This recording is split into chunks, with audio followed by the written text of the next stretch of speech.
The rain had stopped just before sunrise, leaving the streets glistening like glass. The school sat at the edge of town, old and quiet, with walls that had heard laughter, arguments, and dreams for more than 50 years. Inside, students hurried down the halls with backpacks slung over one shoulder, the usual noise of chatter filling the air. But that morning something felt different. The music department's piano instructor, who everyone loved for his energy, had fallen sick and wouldn't return for months. The principal announced that a substitute would take over until further notice. When the door to the music room opened, a small woman stepped in.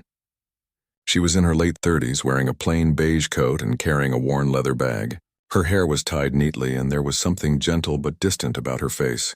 She smiled politely as she introduced herself. "Good morning, everyone. I'm Mrs. Hart. I'll be filling in for your piano classes for a little while." Her voice was soft, the kind that barely filled the room, and the students looked at her with polite curiosity. She didn't have the confident tone of their regular teacher, and that made them wonder how much she really knew. A few exchanged glances, trying not to laugh. She didn't seem like the kind of person who could command a classroom of teenagers, let alone teach a demanding subject like music. Still, Mrs. Hart didn't seem bothered. She placed her bag on the desk, opened a notebook, and asked a few students to play what they had practiced so far. The first student hesitated but eventually sat at the piano and began to play. The sound was clumsy, uneven, but it was filled with the kind of effort that beginners have when they want to impress. Mrs. Hart listened carefully, her head slightly tilted, her eyes half closed, as if she were feeling every note. When the piece ended, she smiled again. "You have good emotion in your playing," she said softly, "but try to let your hands relax. The piano isn't something you fight. It's something you talk to." Her words were simple, yet they had a strange warmth to them. Still, a few students found it amusing. One boy whispered to another, "Talk to the piano? That's new." They both laughed quietly. Mrs. Hart didn't react. She just nodded toward the next student to play. As the morning went on, she listened more than she spoke. She didn't scold, didn't raise her voice, and didn't correct mistakes harshly. She simply offered small pieces of advice that often began with, "Maybe try," or "What if you—" Her patience was unusual, and though most students didn't take her too seriously yet, there was something peaceful about the way she moved around the room.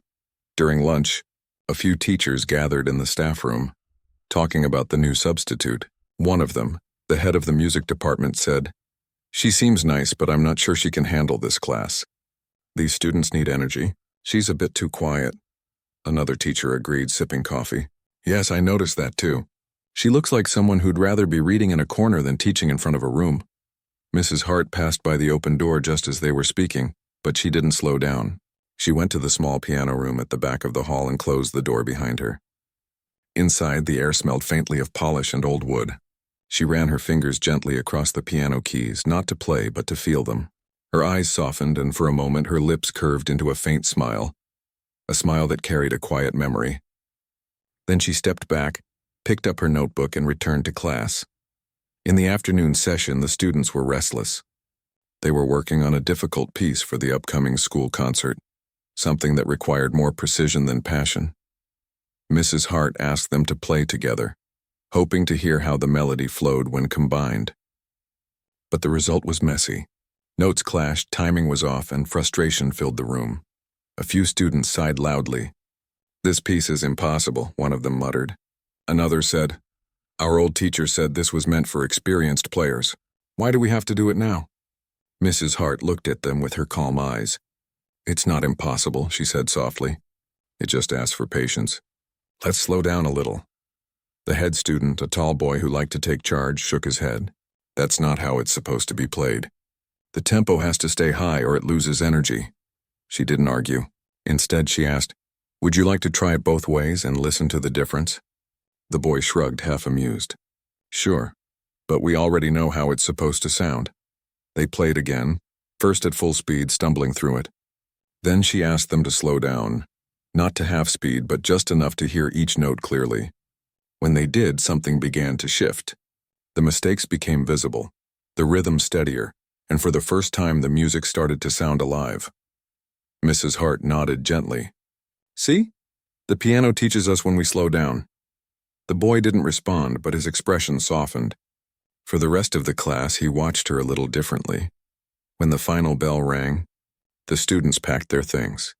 Mrs. Hart stayed behind, cleaning up scattered sheets of music and closing the piano lid carefully, as if it were something fragile.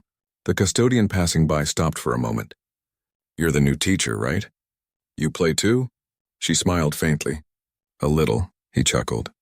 "You handle that piano like it's your old friend." She paused. "Maybe it is." As the school emptied, Mrs. Hart sat for a moment in silence. She didn't play a note, but her fingers hovered over the keys as if they remembered something her mind had tried to forget. Then she closed the cover, stood, and left quietly. Over the next few days, students began to notice small things about her.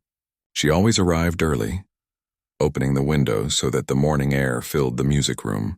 She never rushed anyone, never scolded anyone for mistakes, and sometimes when someone played, her eyes would grow distant, as if she were somewhere else entirely. One morning, a student walked in earlier than usual and found her alone in the room. Mrs. Hart didn't see him come in. She was standing by the piano, touching a single key again and again, listening to the soft tone fade each time. Her expression was unreadable, somewhere between sadness and peace. When she noticed the student, she straightened quickly, smiling as if nothing had happened. "Good morning," she said. "Good morning," he replied. Unsure if he should mention what he saw, she simply asked, "Ready to practice today?" And the day went on as usual. But something about her lingered in his mind. That day he told his friends, "I think Mrs. Hart really knows music. Like deeply. The way she listens, it's not just teaching." They laughed, but a few of them agreed. There was something unusual about her calmness, something that didn't fit the role of a simple substitute teacher. By the end of the week, even the skeptical head of the department began to notice the subtle changes. The students were more focused. Their playing had improved, and somehow, without raising her voice or pushing them, Mrs. Hart had made them care about the music again. Still, no one knew who she really was. To them, she was just a modest woman who seemed too gentle for her job. And yet, every time she touched the piano, even for a brief demonstration, the sound carried a quiet perfection, a sense of control that didn't come from practice alone but from years of living inside the music itself. It was as if she carried a secret inside her, one that no one had asked about yet. That weekend, the school janitor mentioned in passing to another teacher, "That new music sub, there's something about her. The way she touches those keys. Feels like she's got a story behind her." He was right. But no one knew yet that the modest woman they thought was just a quiet substitute had once stood on the grandest stages, where the lights were blinding and the applause thundered. No one guessed that behind that gentle smile was a pianist who had walked away from everything she once loved. For now, she was content to stay unseen, guiding her students softly through the world of sound, hiding her brilliance under a simple coat and a warm smile. But fate had a quiet way of revealing truths, and soon it would ask her to play again. The following Monday morning, the air inside the school was filled with soft chatter and the faint sound of students tuning their instruments. The sun streamed through the tall windows of the music room, catching the dust motes that danced lazily in the light. Mrs. Hart stood by the piano, flipping through sheets of music as the students trickled in. Her gentle smile greeted each of them, but her eyes seemed far away, lost in thought. The students took their seats, whispering about the upcoming concert. It was only a few weeks away, and the pressure was beginning to build. The head of the music department, Mr. Dalton, had made it clear that this year's performance had to be special. A few of the older students wanted to attempt something bold, a piece known for its difficulty. It was beautiful but complicated, the kind of music that could either leave the audience breathless or completely lost. When everyone settled, Mrs. Hart clapped her hands softly. "Let's begin where we left off on Friday," she said. "We'll start with the group piece." The students began to play, but the sound was uneven. The melody stumbled in places and the harmony broke apart more than once. Mrs. Hart listened quietly, walking slowly between them. She didn't interrupt, letting them finish. When the last note faded, she gave a gentle nod. "Good," she said, even though it wasn't perfect. "You're starting to understand the rhythm. But remember, music isn't just about hitting the right notes. It's about breathing together." A girl in the front raised her hand. "Breathing together?" she asked, curious. Mrs. Hart smiled. "Yes, when you play in a group, you have to listen to each other. You have to feel the same heartbeat. Music isn't a competition, it's a conversation. The students exchanged glances. They weren't used to hearing things like that. Their regular teacher focused on precision and discipline, but Mrs. Hart talked about emotion and connection. It felt different, gentler but deeper. As they practiced, Mrs. Hart occasionally sat at the piano to demonstrate small parts of the piece. Her touch was effortless. She never played for long, only a few measures at a time, but even those brief moments carried something magical. Her hands moved with confidence, as if she knew the instrument better than she knew herself. After class, a few students lingered, whispering among themselves. One of them said, "She plays like someone who's been doing it her whole life." Another added, "I tried to search her name online, but there's nothing. Maybe she just doesn't perform." They didn't know how close they were to the truth. That afternoon, Mr. Dalton stopped by the classroom. "Mrs. Hart," he said kindly, "the students seem to like you. They're making progress. I'm impressed." "Thank you," she said, her tone humble. He stepped closer, glancing at the piano. "I've noticed your style. It's very refined. You must have studied for quite some time." "A little," she replied with a small smile. "Music has always been part of my life." He nodded. "Would you mind helping the advanced students with their solo pieces tomorrow? Some of them are tackling professional-level compositions." She hesitated for a brief moment, then nodded. "Of course." The next day, the advanced group gathered in the room. Among them was Liam, the confident boy who had once teased her about slowing down the tempo. He was determined to prove himself with a notoriously difficult solo. He had practiced hard all weekend and wanted to show what he could do. "All right," Mrs. Hart said gently. "Whenever you're ready." Liam took a deep breath and began to play. His fingers moved quickly, his expression focused. The opening notes were strong, but as the piece grew faster, his rhythm began to slip. The sound turned heavy, forced. When he hit the final chord, he exhaled loudly, wiping sweat from his brow.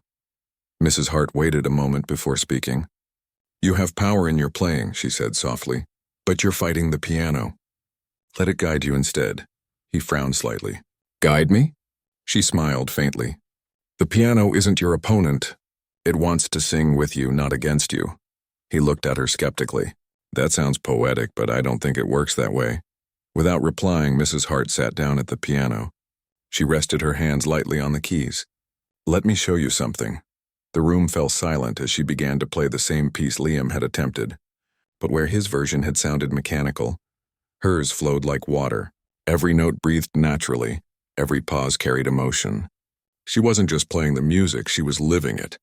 The students stared, speechless, as her fingers moved effortlessly across the keys. When she reached the final note, the room stayed quiet for several seconds. Liam blinked slowly.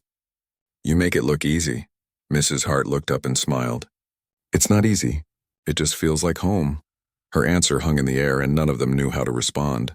Something about her words and the way she said them carried a weight they couldn't quite explain. After class, Liam stayed behind. "Mrs. Hart?" he asked quietly. "Have you ever played professionally?" She paused, her eyes fixed on the piano. "A long time ago," she said finally. "But life takes us in different directions sometimes." He wanted to ask more, but something in her tone told him not to. Instead, he just nodded. "Thank you for the lesson," she smiled softly. "Keep practicing, but don't just chase speed. Chase honesty in your sound." That night, as the halls emptied and the lights dimmed, Mrs. Hart stayed behind. She sat at the piano alone. The moonlight filtered through the window, lighting her hands as they hovered above the keys. Slowly, she began to play a piece that no one else knew, a soft, haunting melody that drifted through the empty school like a whisper from another life. It was a song of memory, of loss, of everything she had once been. She stopped halfway through, her eyes glistening. Her hand trembled slightly. The music room felt both comforting and cruel, a reminder of what she had left behind. She closed the piano and exhaled slowly. Then she gathered her things and walked out into the night, leaving behind a silence that seemed almost alive. The next morning, word spread among the students that someone had heard music late at night coming from the classroom. They didn't know who it was, but a few guessed. "It had to be Mrs. Hart," one said. "It sounded unreal, like something from a movie." When she arrived that morning, they looked at her differently, not with doubt, but with quiet respect. Something about her had changed in their eyes. She wasn't just a substitute anymore. She was someone they wanted to learn from. Over the next week, their lessons became more focused. Mrs. Hart helped them understand not only technique but feeling. She told them to listen, to themselves, to each other, to the silence between notes. The students started to sound better, not just technically but emotionally. Even the head of the department noticed the difference. One afternoon, while the students were packing up, he approached her again. "You've managed to bring out something special in them," he said. "I haven't seen them this motivated in years." Mrs. Hart smiled softly. "They have more potential than they realize. They just needed to believe in the sound within them." He looked at her thoughtfully. "You speak like a performer." "Maybe I used to be," she said with a faint laugh. He chuckled too, but as he left, her words lingered in his mind. "Used to be." That evening, as the sun dipped low and painted the classroom in shades of gold, Mrs. Hart sat at the piano once more. She played quietly, almost as if speaking to the instrument in a language only they shared. Her reflection in the polished surface of the piano looked tired but content. For the first time in years, she felt close to music again. Not the stage, not the applause, but the music itself. Outside, through the half-open window, the faint sound of her melody drifted into the corridor, catching the ear of a passing student. The boy paused, listening. The sound was so beautiful it made him forget where he was. When the last note faded, he whispered to himself, "She's not just a teacher, she's something else." He was right, and soon everyone would find out just how extraordinary the quiet substitute really was. A week later, the music room was filled with new energy. The students had started to take their rehearsals more seriously. Their notes sounded cleaner, their coordination tighter. Even those who had once rolled their eyes at Mrs. Hart now leaned forward eagerly when she spoke. Something about her calm way of teaching had drawn them in. She never made anyone feel small. She just made them want to do better. One morning, the principal visited the class. He stood near the door as the students played. When they finished, he clapped lightly. "That was impressive," he said. "You've made a lot of progress under Mrs. Hart's guidance." The students smiled, proud of themselves. Mrs. Hart thanked him quietly, but she avoided his eyes. Compliments still made her uneasy. After he left, she continued class as if nothing had happened. Later that day, Mr. Dalton approached her again. "We're selecting the solo pieces for the concert," he said. "I'd like you to choose which students should perform." Mrs. Hart hesitated. "They're all improving. It's hard to choose." "That's exactly why I want your opinion," he said with a grin. "You have a way of seeing what they're capable of." She smiled softly, then agreed. During the next class, she asked each student to play a short piece so she could listen closely. The room filled with a mix of nervousness and excitement. One by one, they performed. Some stumbled through their notes, others surprised themselves by playing better than expected. Mrs. Hart listened to every note with patience, nodding gently, never interrupting. When they finished, she wrote down a few names in her notebook, but didn't say who she had chosen. At the end of class, one student, a shy girl with long brown hair, approached her. "Mrs. Hart, do you think I could ever play a difficult piece one day? Like one of those concert pieces?" Mrs. Hart looked at her kindly. "Of course you can," she said. "But you have to play with your heart first, not your hands." The girl frowned slightly. "What do you mean?" "Technique can be taught," Mrs. Hart explained. "But emotion, that comes from life, from how you feel when you touch the keys." The girl nodded slowly, her face thoughtful. "I think I understand." That afternoon, when everyone had left, Mrs. Hart sat alone again at the piano. The sunlight poured in through the windows, touching the polished surface of the instrument.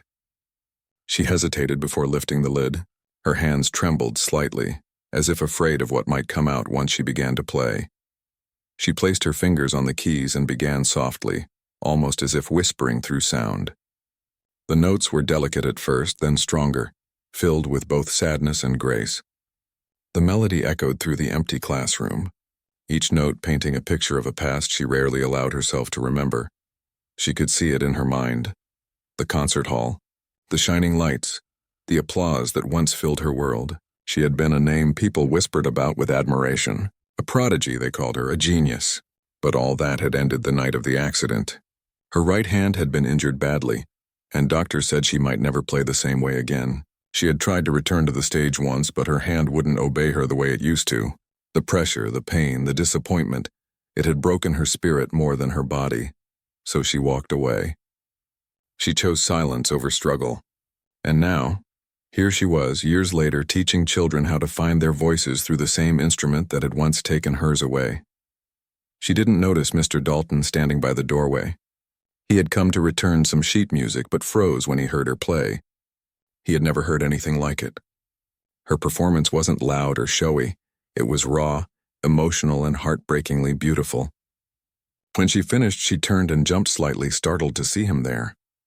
"I'm sorry," he said quickly. "I didn't mean to intrude." She looked down, embarrassed. "I was just going over a few things." He stepped into the room slowly. "That wasn't just practice," he said softly. "That was art." She smiled faintly, her cheeks pink. "Old habits." He tilted his head. "You've played professionally, haven't you?" She didn't answer right away. Her eyes drifted to the piano. Finally, she nodded. "A long time ago. Before life decided otherwise." He studied her face for a moment. "You're very humble about it." "Pride doesn't keep music alive," she replied quietly. "Art does." He didn't press further. But after that day, his respect for her deepened. He began to see her not just as a substitute teacher, but as someone extraordinary. As the concert drew nearer, the students practiced every afternoon. Mrs. Hart guided them patiently, encouraging them through mistakes, reminding them to feel each note instead of just memorizing it. Sometimes when they got frustrated, she'd say, "It's not about being perfect. It's about being true." One afternoon, Liam, who had become her most determined student, stayed behind after everyone left. "Mrs. Hart," he said, "I've been working on that solo you played for us last week. I can't get it right. Can you help me?" She looked at him kindly. "Of course." He sat at the piano and started to play. He got through the first half smoothly, but his hands stiffened during the difficult parts. She watched quietly before placing her hand gently on his shoulder. "Close your eyes," she said. "Don't think about the notes. Think about what the music is trying to say." He hesitated, then did as she said. She guided him through the melody, her soft voice counting the rhythm as his fingers moved. When he finished, he opened his eyes slowly. The sound had been softer this time, but it felt alive. He looked up at her. "I think I understand what you mean now," she smiled. "Good, the piano doesn't need perfection. It needs honesty." Over the next few days, the bond between her and her students grew stronger. They trusted her, not because she demanded it, but because she earned it. She never made anyone feel small, never made anyone fear mistakes. She believed in them even when they didn't believe in themselves. One evening, as she was packing up, the principal walked in. "We've decided to feature a teacher's performance at the concert," he said cheerfully. "Just a small number to close the show. Would you be interested?" Her hands froze. "Me?" "Yes," he said. "You're clearly gifted. The students would be inspired to see you perform." She shook her head quickly. "No, I don't perform anymore." He looked disappointed. "That's a shame. But think about it. You'd be helping your students see what's possible." When he left, she sat down heavily. The thought of performing again terrified her. It wasn't the audience she feared, it was herself. The fear of not being the same, of falling short of who she once was, haunted her. She stared at her hand, the one that had once betrayed her, and whispered softly, "Not again." But that night she couldn't sleep. The memory of the piano keys under her fingers, the feeling of being one with the music, it all came rushing back. It wasn't fame she missed. It was expression. The freedom she once had to pour her soul into sound. She lay awake, torn between fear and longing. The next morning, she walked into the classroom early before anyone else arrived. The piano sat quietly in the corner, waiting. She sat down, staring at the keys. For a moment, her hands hovered above them, uncertain. Then she began to play. The sound was gentle at first, then grew stronger, warmer, more confident. Each note carried her story, pain, loss, and rediscovery. When the last note faded, she smiled faintly. Her hand didn't hurt. Not this time. She looked up and saw Liam standing by the door, watching quietly. He had come early to practice and heard everything. Their eyes met. He didn't say anything at first, but the look in his eyes said it all. Admiration, surprise, and something deeper. Finally, he spoke softly. "You should play at the concert." She hesitated. "It's been too long." He shook his head. "Maybe that's why you should. Music doesn't forget. Her eyes softened. For a long moment she said nothing. Then quietly she whispered, "Maybe you're right." Outside, the morning sun began to rise, filling the room with golden light. The piano glowed in its warmth, and for the first time in years, Mrs. Hart felt at peace. She didn't know what the concert would bring, but she knew one thing. She was ready to face the music again. The day of the concert was drawing closer, and the whole school buzzed with excitement. Posters were up in the hallways, and students could be heard practicing in almost every corner of the building. The air was filled with nervous energy, laughter, and the sound of instruments. For the first time in years, the music department felt alive again. Mrs. Hart walked through the corridors quietly, holding her folder of notes. The students waved to her as she passed by, and she smiled back, though her mind was elsewhere. She still hadn't decided whether she would perform or not. The principal had asked again, gently reminding her how meaningful it would be for the students to see their teacher play. Even Liam had brought it up twice, trying to convince her. But something deep inside her still hesitated. That evening, after the last rehearsal, she stayed behind. The music room was empty except for the piano sitting in the corner. The sunlight had faded, leaving only the glow of the small lamp near her desk. She walked over and opened the lid of the piano, running her fingers across the keys as if greeting an old friend. For a long moment, she just sat there, staring at her reflection in the shiny black surface. She remembered everything. The grand halls, the applause, the bright lights that once blinded her. And then, the silence that came after her accident. That silence had followed her for years. She had taught herself to live with it, but the truth was, a part of her had never stopped aching for the sound of music. She took a deep breath, then began to play softly. The melody that filled the room was warm and sorrowful at the same time. It carried her memories, both the beautiful and the painful ones. The more she played, the lighter her heart felt. By the time she stopped, her hands were trembling, not from fear but from emotion. The door creaked open. It was Liam, holding his music sheets. "I'm sorry," he said quietly. "I didn't mean to interrupt." She smiled gently. "It's all right. What are you doing here so late?" "I wanted to practice," he said. "The concert's next week. I still get nervous when I play in front of people." Mrs. Hart nodded. "That's normal. Even the best musicians get nervous, even you?" he asked, half smiling. Her eyes softened. "Especially me." He looked surprised. "But you're amazing," she laughed softly. "Music isn't about being amazing, Liam. It's about being honest. And honesty is always a little scary." He thought about her words for a moment. Then he asked, "And will you play at the concert?"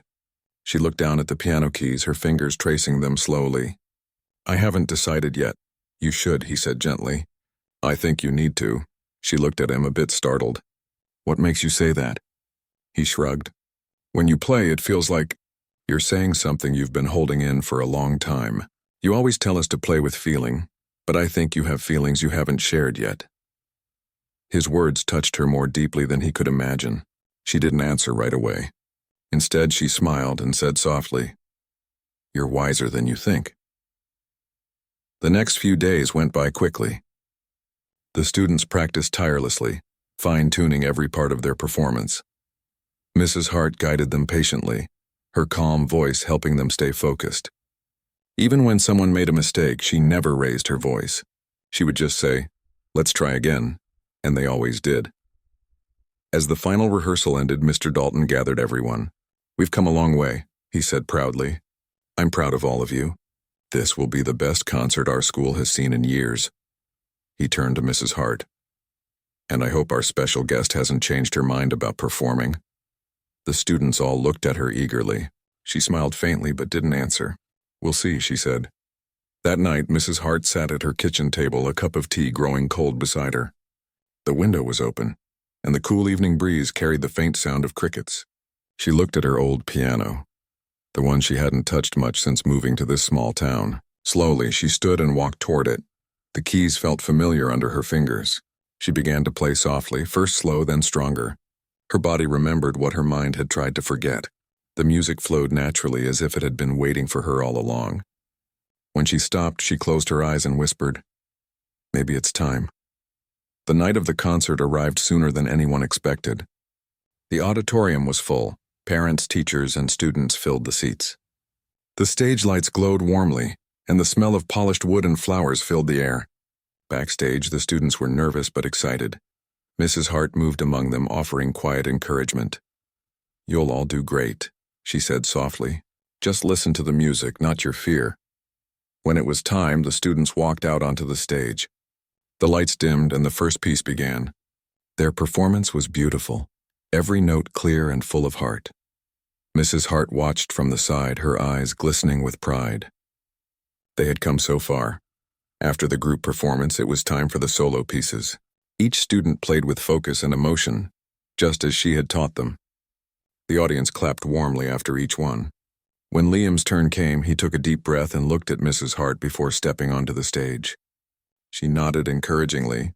He sat down at the piano and began to play. His fingers moved with confidence and grace, the melody full of life. It wasn't perfect, but it was real. Every note carried his determination. When he finished, the room filled with applause. Mrs. Hart felt tears prick her eyes. She had never been prouder. Then came the moment the audience didn't expect. Mr. Dalton walked up to the microphone and smiled. "We have one final surprise tonight," he said. "Our very own Mrs. Hart has agreed to play for us." The audience clapped loudly and the students cheered. Mrs. Hart froze for a second. She hadn't officially agreed, but now there was no turning back. She took a slow breath and walked onto the stage. The applause softened into silence as she sat down at the piano. She looked out at the crowd, the students, the teachers, the families, and then down at the keys. For a moment, the world disappeared. It was just her and the piano again. Her fingers rested on the keys, and then she began to play. The sound that filled the hall was unlike anything they had heard all night. It was tender yet powerful, full of grace and emotion. Every note told a story of love, loss, and rediscovery. The audience watched in awe, completely silent. Even the students who had always joked in class sat frozen, their eyes wide. Her right hand moved with ease, as if it had never been injured. Her body swayed gently with the rhythm, and her face softened as she poured her soul into every chord. She wasn't just performing. She was remembering. Every pain she had carried, every fear she had buried, it all came out through the music. When she played the final note, it lingered in the air for what felt like forever. Then the audience erupted into applause. People stood, clapping and cheering, some even with tears in their eyes. Mrs. Hart bowed her head humbly, overwhelmed by emotion. Mr. Dalton walked onto the stage, his expression full of admiration. "That," he said softly into the microphone, "was a gift." "Thank you, Mrs. Hart," she smiled, her eyes shining. "Thank you," she said quietly, her voice barely audible. Backstage, the students surrounded her, their faces glowing with excitement. "That was amazing," one of them said. "You were incredible," another added. Mrs. Hart laughed softly, brushing a tear from her cheek. "You were all amazing," she said. "Tonight was about all of us, about the music." Later that night, after everyone had gone home, she returned to the empty stage. The piano sat under the soft glow of the lights, waiting. She walked up to it and ran her fingers gently along the keys. A sense of peace washed over her. She had faced her fear. She had found her voice again. As she turned off the lights and stepped outside, the night air felt different, lighter, freer. She looked up at the stars and smiled. For the first time in years, she didn't feel like a woman who had lost something. She felt like someone who had finally come home to herself. And though she didn't know what the future held, she knew one thing for sure. She would never stop playing again. The days after the concert felt almost unreal. Everyone at the school was still talking about the night when Mrs. Hart played. Videos of her performance had quietly spread online, shared by proud parents and excited students. Even though she didn't seek attention, people began to recognize her in the town's grocery store or at the cafe near the school. They would smile and say things like, "That performance was beautiful," or, "You reminded me what music can really feel like." Mrs. Hart accepted every word with a humble smile. She didn't crave the attention, but deep down, she couldn't deny that it felt good to be heard again. For years she had kept her gift hidden, thinking that chapter of her life was closed. Now it was as if someone had opened the window in a long, locked room, letting the light back in. At school, her students were more motivated than ever. They came to class early, eager to practice, eager to learn. The change in their energy made the room feel alive. Even students from other classes began showing up after hours, asking if they could sit in and listen. Mrs. Hart never turned anyone away. She believed that anyone willing to listen to music deserved to be part of it. One afternoon, as the class was finishing a lesson, Mr. Dalton stepped in. "Evelyn," he said with his usual warm smile, "I hope you're ready for some good news." She looked up curiously. "Good news?" "Yes," he said. "The Regional Arts Council saw the video from the concert. They're hosting a charity event next month, and they've invited you and our students to perform." The room erupted in gasps and whispers. The students exchanged excited looks. "A real event?" one of them said. "We're going to perform outside of school?" Mrs. Hart blinked in surprise. "That's quite an honor," Mr. Dalton nodded. "They were deeply moved by your playing, but they were even more impressed by how you inspired your students. They said your story reminded them what art education is really about." After he left, the students surrounded her with excited chatter. She smiled, though her mind was already racing. It had been years since she'd played on a stage bigger than the school's auditorium. The thought of it stirred something deep inside her, a mix of excitement and fear. That evening, after everyone left, she stayed behind again. The quiet classroom had become her favorite place to think. She sat at the piano, fingers hovering above the keys. There was a strange comfort in that silence before the music began. For her, it wasn't just about sound. It was about what the music carried, the memories, the emotions, the parts of herself she couldn't say aloud. She played a few notes, soft and slow, thinking about the invitation. She wanted to say yes, but the small voice of doubt whispered again. What if she wasn't ready for a big stage? What if her hand couldn't handle the pressure like before? What if she disappointed them? She stopped playing and closed the piano lid. She didn't want to admit it, but she was afraid. The next morning, Liam noticed she seemed quieter than usual. After class, he stayed behind. "You're thinking about the performance, aren't you?" he asked. Mrs. Hart smiled faintly. "I am. You all must be excited." "We are," he said. "But you don't look excited." She sighed softly. "It's a big event, Liam. It's been a long time since I played outside of school. Sometimes, when you've lost something once, it's hard to believe it's really back." He nodded slowly. "I get that. But you told us once that music isn't about perfection. It's about being honest. I think everyone just wants to hear your heart, not your technique." Her eyes softened. "You remember that?" He grinned. "Of course. You say things that stick."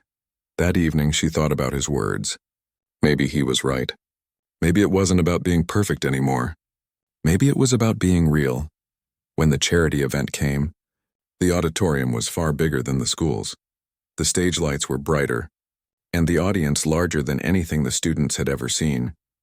Mrs. Hart could see the nervousness on their faces as they peeked through the curtains. She gathered them in a circle backstage. "Remember what we talked about," she said softly. "Don't focus on the crowd. Just play for the love of the music. Play like you're telling a story only you can tell." They all nodded, their fear slowly giving way to quiet confidence. When their turn came, the group walked onto the stage. The lights hit their faces, and for a moment they froze. Then Mrs. Hart gave a small nod from the side, and the first notes began. The music filled the hall, growing stronger with each measure.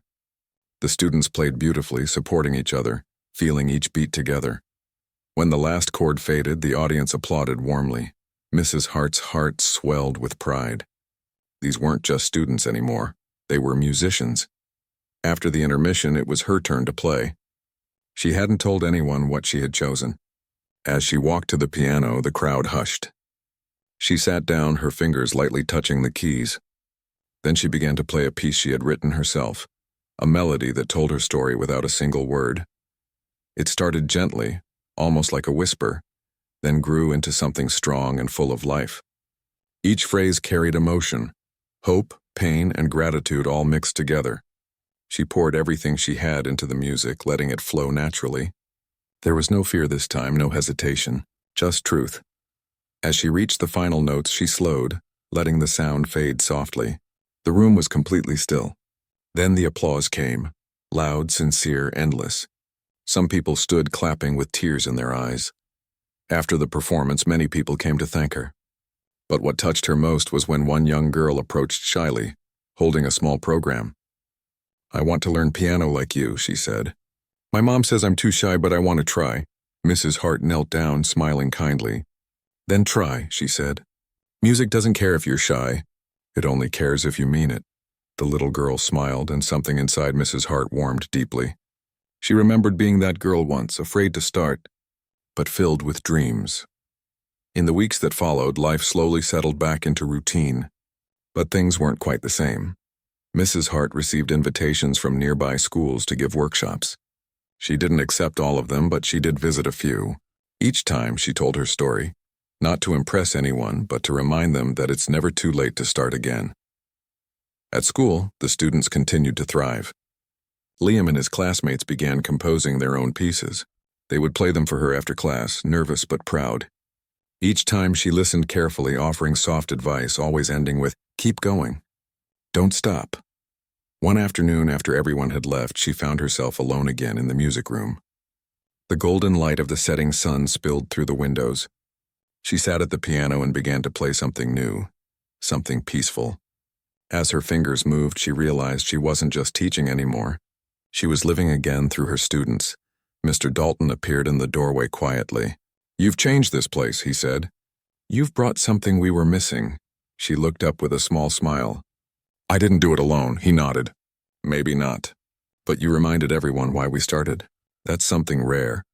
After he left, she continued playing, her heart full. She thought about the journey, how it had started with hesitation and ended with rediscovery. She had once been a woman hiding from her past, but now she was sharing it with others, and through that she had healed. That night, as she walked home under the quiet sky, she felt peaceful. The world around her was calm, but inside music played softly, a tune that would never fade. She no longer felt like a person who had lost something precious. She felt like someone who had found her way back to what truly mattered.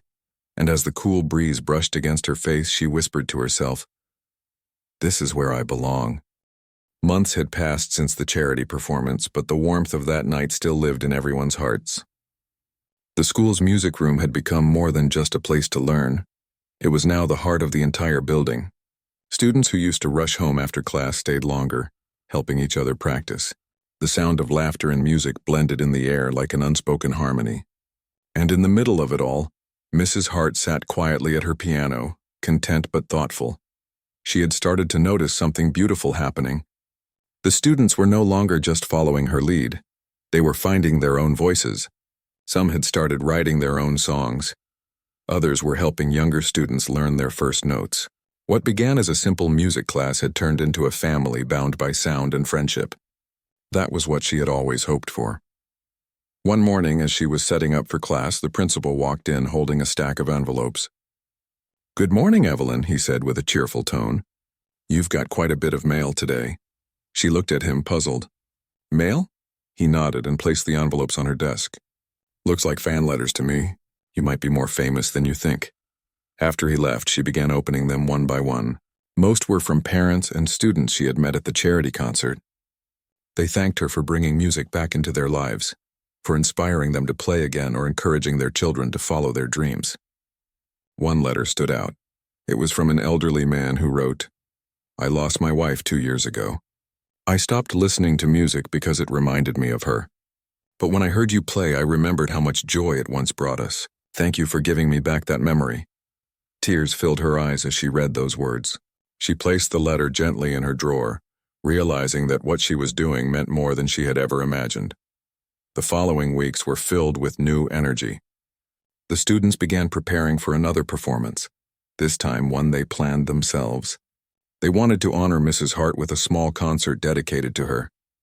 They didn't tell her right away, of course. It was meant to be a surprise. But it's hard to keep secrets in a music department full of excited teenagers. One afternoon, as she entered the classroom, she noticed everyone suddenly becoming quiet and pretending to be busy. Their smiles were suspicious, but she didn't say anything. She could tell something was going on, but she decided to play along. Later that day, while organizing the sheet music cabinet, she overheard them whispering about Saturday evening and the community hall. She smiled to herself and pretended not to hear. Deep down she was touched. The thought that they were doing something for her made her heart swell. When Saturday finally came, Mrs. Hart received a call from Mr. Dalton. "Evelyn," he said casually, Could you come by the community hall tonight? We need your help with a rehearsal setup. She agreed without hesitation, though she suspected what was really going on. When she arrived, the hall was dark except for a few lights near the stage. As she stepped inside, the light suddenly brightened and all her students shouted, "Surprise!" She laughed, genuinely taken aback even though she had guessed. The stage was decorated with flowers and a banner that read, "Thank you for bringing music back to us." Her eyes filled with tears as she looked at their smiling faces. Liam stepped forward with a microphone in hand. "We wanted to thank you," he said. "Not just for teaching us music, but for teaching us how to feel it, how to live it. You didn't just make us better players, you made us better people." The applause that followed was warm and heartfelt. Mrs. Hart covered her mouth with her hand, trying not to cry. Then the students took their places on the stage.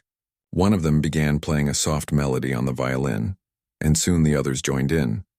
The song was one they had written together, inspired by her favorite classical pieces but filled with their own touches. It was simple, pure, and full of love. Mrs. Hart sat in the front row, completely moved. Every note reminded her of the long journey she had taken, the fear, the silence, the rediscovery. But most of all, it reminded her that she hadn't done it alone. These students had given her as much as she had given them. When they finished, the applause was thunderous. Mrs. Hart stood up and clapped with all her heart.